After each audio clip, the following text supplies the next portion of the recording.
Hi everyone, my name is Avery. Welcome to my channel where we talk about ways that you can optimize your studying and just generally optimize your life. So in my last video, I talked to you about the Ivy Lee method. And the Ivy Lee method is a technique for how to be productive by prioritizing your work with a list. You order your list of things you want to do, 1 to 6, and then you go in that order. And so in that video, I talked a lot about how important it is to prioritize, but I didn't really talk about how we prioritize. How do we know what is the most important thing to work on? As students who often have a ton going on, you have, different tests, projects from different classes, you may have volunteer work, you may have extracurriculars, you may work for money on the side, you have your friends, family, leisure time. There's a lot to do, and there's not enough time to do everything. So how do we know what's the most important?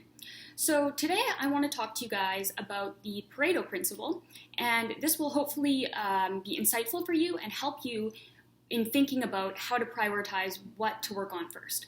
So the Pareto Principle is an economic principle, and it was named after an Italian economist. I always get that wrong. I always pronounce it wrong. His name is Vilfredo Pareto, which is kind of funny now that I say it. And he actually somebody else named it after him. But so let me just tell you what the 80-20 principle is. So the 80-20 principle is fairly simple. It says this: 80% of your results are due to 20% of your inputs. Now, let me give some examples so that makes a bit more sense. So in terms of Vilfredo Pareto, how this came about in his work was he found that 80% of the land in Italy was owned by 20% of the people. So the idea is that there's usually a select number of things going in that result for the majority of the outcome. Here's an example. In terms of the economy as a whole, a small portion of the population accounts for the most of the wealth. I don't know if it's exactly 20%, but the idea is that, most of the wealth is concentrated in a small minority. Now, when it comes to studying and habits, this is relevant because this means that 20% of the work and effort we put into our studying, 20% of the things we do, accounts for 80% of our results. So think about that a bit. There's a lot of things that you do in terms of trying to get a good grade. You go to class, you read your notes, you maybe make notes, you make summaries when you're done the course, you maybe talk to your friends, you go to office hours, you do practice tests. I don't know, it depends, but there's different things you do. But the Pareto Principle would tell us that only 20% of those things they're going to account for the majority of our results. Let me give a few more examples. In terms of perhaps like an athlete, this would mean that only 20% of their training really accounts for 80% of their results. So maybe you're wondering now, okay, how can this be? Is this even a fact? Like, it seems quite random.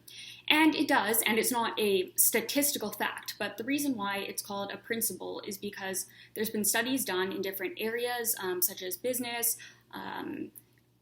economics, gotta get that right. Economics, people studying, like they've done a bunch of studies and they found that kind of 80-20 balance comes out a lot. And so it's not perfect, it's not always exactly 80-20. Sometimes it might be more 90-10, 70-30. But the principle remains, and the principle is that usually there's fewer things that account for the result than we think.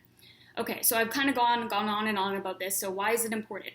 It's important because we have limited time, and so if we can identify those 20% of things and put 100% or 99% of our effort into them, we will get huge results, 80% of our results, but still have a lot of free time.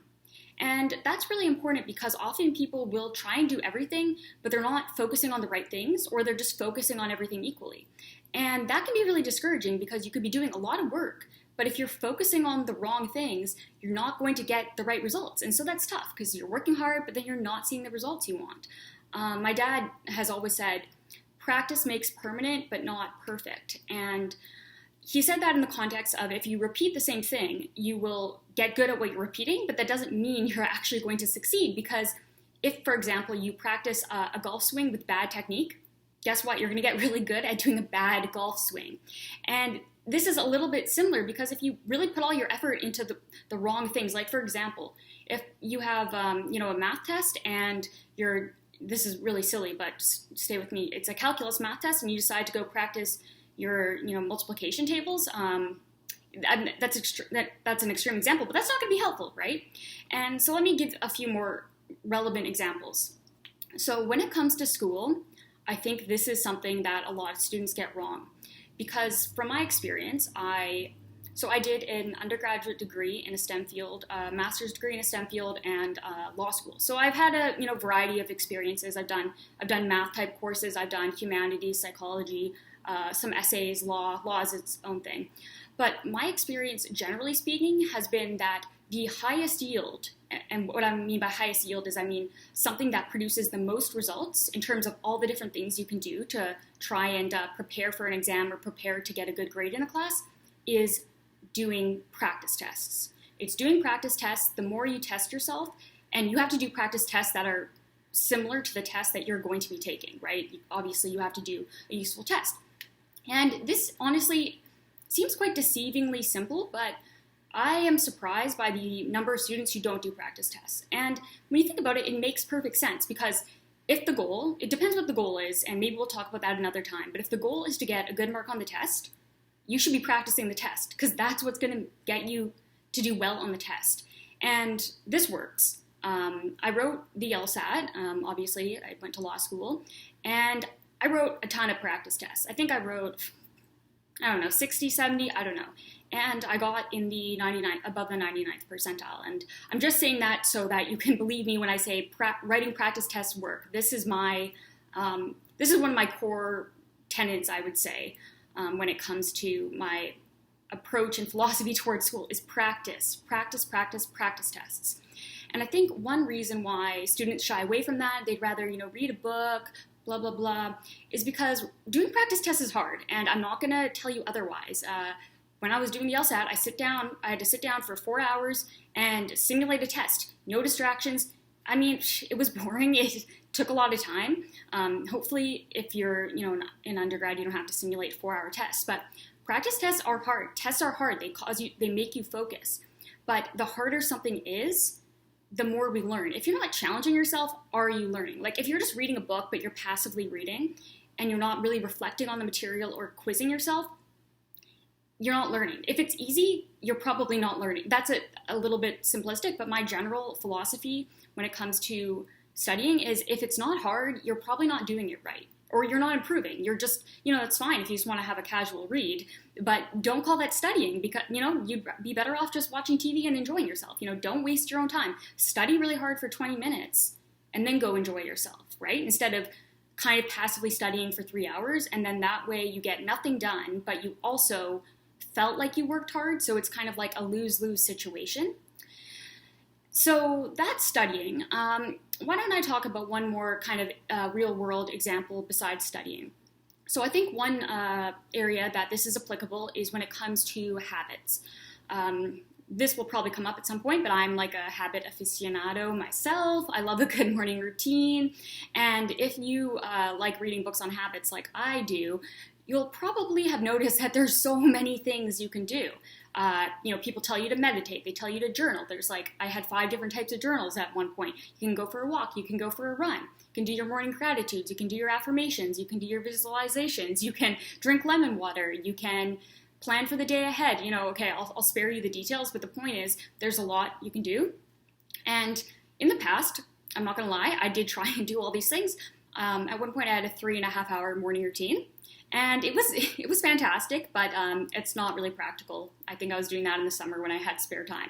So if you only have an hour or so, you have to, really pick and choose. And for this one, I think it's tougher for me to say, what are the proper, habits to do, because they vary for each person. I think when it comes to school, and I said writing tests, I really truly believe that is one. There are other techniques for sure too, and maybe I'll talk about that some other time, but I think that's one of the most universally effective techniques. But when it comes to morning habits, different things work for different people. Maybe I'll just share that I found meditation to be very effective because it really seeps into all areas of your life. just sitting for 5 or 10 minutes, which isn't a lot of time, it really helps you focus, and then that contributes to other areas of your life. And so in that way, it's such a small thing. It's 20% of what you do, but it can really make a big contribution. So that's that 80%. So I'll just kind of wrap up what I said. I talked about the Pareto Principle, and the main takeaway is that a small proportion of our actions make up the majority of our results. And that's really important to know, because it not only enables us to focus on the things that matter and have greater results, but it also frees up our time. Because really, we should focus on that 20% of the things that matter and forget about the other 80%. And if you did that and you just focused on the 20%, one, you would have crazy results, and two, you'd have a ton of free time. Most of us right now, we're trying to do 100% of the things, and we're getting worse results than if we just did 20% of the things. So maybe it sounds too good to be true, and the one trade-off is that the 20% of things are hard. They're usually hard to do. They're maybe not the funnest, but you get stuff done. So don't waste your own time. When you're trying to get something done, do what's effective. Don't just do everything and get nowhere. So yeah, that's the Pareto Principle. I hope this was helpful. Please subscribe, throw a comment down if there's something you'd like me to talk about. And I hope this was helpful, and happy studying, or just have a great day. Bye.